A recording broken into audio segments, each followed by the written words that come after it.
प्रचार सभेला उपस्थित आताच ज्यांचा आपण मनोगत या ठिकाणी आपण ऐकलात ते आपल्या सर्वांचे नेते आदरणीय राजशिवराजी विठरे साहेब, खरेदी विक्री संघाचे चेअरमॅन माझे स्नेहमित्र भरत भाऊ चांबले साहेब, या गावचे प्रथम नागरिक, एक विजन असणारा सरपंच म्हणून ज्यांची या तालुक्यामध्ये ओळख आहे ते माझे मित्र सुदर्शनजी पाटील, पत्रकार, आमचे स्नेह मित्र, विकास कामामध्ये मला सातत्याने मदत करणारे LP उगेले सर, तोंडशीर गावातील परिसरातील सर्व नागरिक, माता भगिनी, बंधूंनो, पत्रकार बांधवांनो,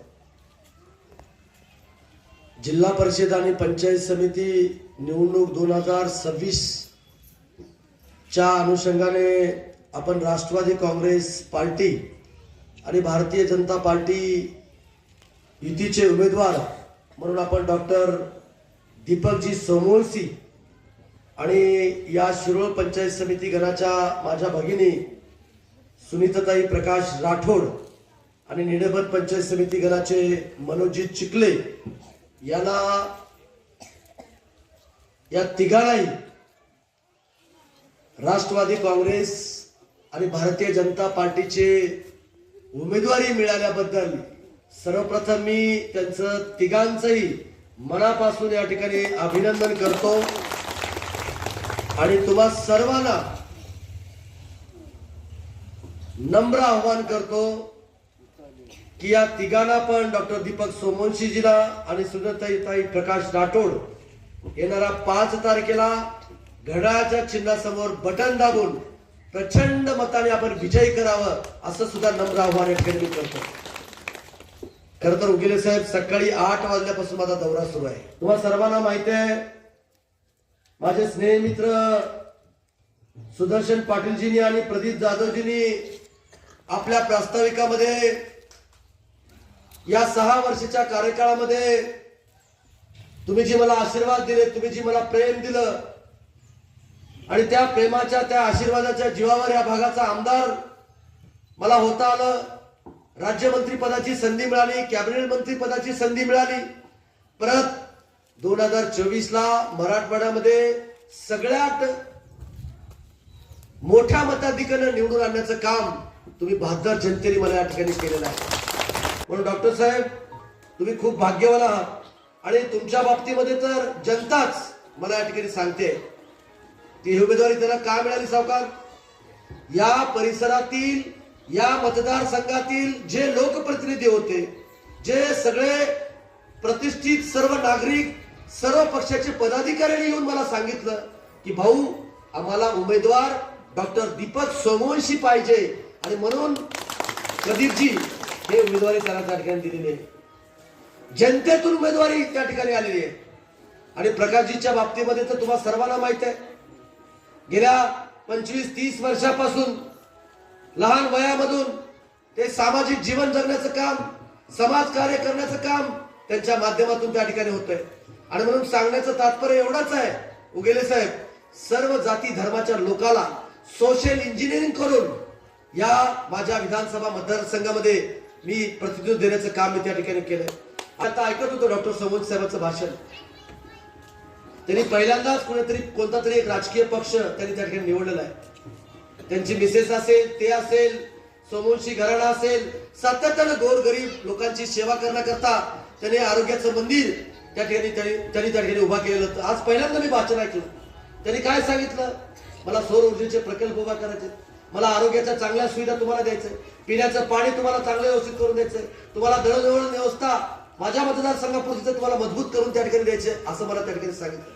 आणि डॉक्टर साहेब, काळजी करू नका, या मतदारसंघामध्ये मी शेतकऱ्यांना शब्द दिला होता, मी परत जर मला तुम्ही दुसऱ्यांदा जर तुम्ही आमदार जर केलात तर माझ्या मतदारसंघामध्ये मी 6 महिन्याच्या आत शेतकऱ्याला दिवसा वीज दिल्याशिवाय राहणार नाही हा शब्द दिला होता आणि मी तो पाळला आणि आज दिवसा शेतकऱ्याला वीज त्या ठिकाणी मिळते. आणि सर्व जातीच्या धर्माच्या लोकांना सोबत घेऊन या मतदारसंघाचा मला न्याय त्या ठिकाणी द्यायचा आहे. आपण हावगी स्वामी मठाला पैसे दिले, आपण शंकरलिंग मठाला पैसे दिले, आपण चौकी मठाला पैसे दिले, आपण सिद्धरामेश्वरला त्या ठिकाणी पैसे दिले, आपण किल्ल्याला आपल्या ज्या उदयगिरी बाबाच्या नावानं आपण हे उदगीर शहर ओळखलं जातं त्या उदयगिरी बाबाच्या किल्ल्याला सुद्धा 22 कोटी रुपये देण्याचा निर्णय आपण त्या ठिकाणी घेतला. अशा अनेक गोष्टी मला या ठिकाणी करता आले. आणि म्हणून जे काही जिल्हा निर्मिती करता जे जे इन्फ्रास्ट्रक्चर लागतं ते सर्व इन्फ्रास्ट्रक्चर उभा करण्याचं काम आपल्या शहरामध्ये उदगीर शहरामध्ये त्या ठिकाणी केलेलं आहे. म्हणूनच प्रदीप भाऊ आपली युती घट्ट आहे. सर्वांना समजून सांगा, आपण 5-5 जागा लढण्याचा निर्णय त्या ठिकाणी घेतला. तुमच्या ज्या 5 जागा होत्या त्या 5 जागा मजबूत तुम्हाला त्या ठिकाणी दिलेल्या आहेत. जळकोटमध्ये 1 आणि उदगीरमध्ये 4. आम्ही इथं 3 लढवतोय आणि जळकोटमध्ये 2 त्या ठिकाणी लढवतोय. माळीपरकी जागा आमची होती, आम्ही तुम्हाला दिली, त्या बदल्यामध्ये निडबनची जागा आम्हाला मिळाली. वाढवण्याची जागा आमची होती, आम्ही तुम्हाला दिली, त्या बदल्यात खेरची जागा आम्हाला त्या ठिकाणी मिळाली. डोंगरीची जागा राष्ट्रवादीची होती, बरोबर आहे. या 3 जागा आमच्या, 5 जागा आमच्या, 5 जागा तुमच्या. म्हणून भारतीय जनता पार्टीतल्या सर्व पदाधिकाऱ्यांना मला विनंती करायची आहे, आपली महायुती मजबूत आहे. आपण लोकसभेला लढलो एकत्र, यश आलं. माझ्या मतदारसंघात यश आलं. विधानसभेला आपण एकत्रित लढलो, 95,000चं लीड मिळालं. आता नगरपालिकेला एकत्रित लढलो, 40 पैकी 33 नगरसेवक आणि एक नगराध्यक्ष 10,000च्या फरकाने त्या ठिकाणी लढलो. आणि आता सुद्धा आपण मजबूतीनं जर एकत्रित लढलो आणि लढत आहोत 10च्या 10 महायुतीच्या जागा निवडून आणल्याशिवाय राहणार नाही. आणि मी निवडून आणल्याशिवाय राहणार नाही, हाही शब्द तुमच्या जीवावरती या ठिकाणी मी तुम्हाला देतो. मी गावकऱ्यांसमोर सांगतो, हे डॉक्टर दीपक सोमवंशी आणि माझी भगिनी सुनीता प्रकाश राठोड यांना प्रदीपजी प्रचंड बहुमताने तुम्ही निवडून आणा. तुम्हाला पुढची जिम्मेदारी तुम्हाला काय करायचं ते माझ्यावर सोडून द्या. तुम्हाला सांगतो, विनंती करायची. आज तारीख आहे राम किती 25. 5 तारखेला मतदान आहे. म्हणजे राहिले किती दिवस? 10 दिवस. पायाला भिंगरी बांधून तुम्ही फिरा, नाहीतर आपण निवडून आलोय, लोक आपल्याला निवडून देणार आहेत, गाफील राहू नका. मला तर तुम्ही निवडून देणार होतात का नाही? मी गाफील राहिलो का? नाही राहिलो. महाराष्ट्रात इतिहास निर्माण तुम्ही त्या ठिकाणी केला. तसा लातूर जिल्ह्यामध्ये सगळ्यात जास्त मताधिक्याने जर कोण निवडून येणार असतील तर ते डॉक्टर दीपक सोमवंशी साहेब निवडून येतील. याच्यासाठी तुम्ही त्या ठिकाणी प्रयत्न करा. उदगीर तालुक्यामध्ये सगळ्यात जास्त मताने जर कोण निवडून येत असतील तर ती माझी सुनीताताई प्रकाश राठोड निवडून येतील. याच्यासाठी तुम्ही त्या ठिकाणी प्रयत्न करा. आणि म्हणून तुम्ही नक्कीच माझे सर्व सरपंच या ठिकाणी चांगल्या पद्धतीचे काम करतील, मी त्या ठिकाणी करेन. पण तुम्ही खरंच भाग्यवान आहात की तुम्हाला अतिशय विद्वान, अतिशय वेल क्वालिफाईड, अतिशय आरोग्य दूत तुम्हाला इथं डॉक्टर दीपक सोमवंशी म्हणून उमेदवार त्या ठिकाणी मिळाले आहेत. तुम्हाला मित्रांनो सांगतो, म्हणून अशी संधी सुदर्शन भाऊ म्हणजे घालवू नका.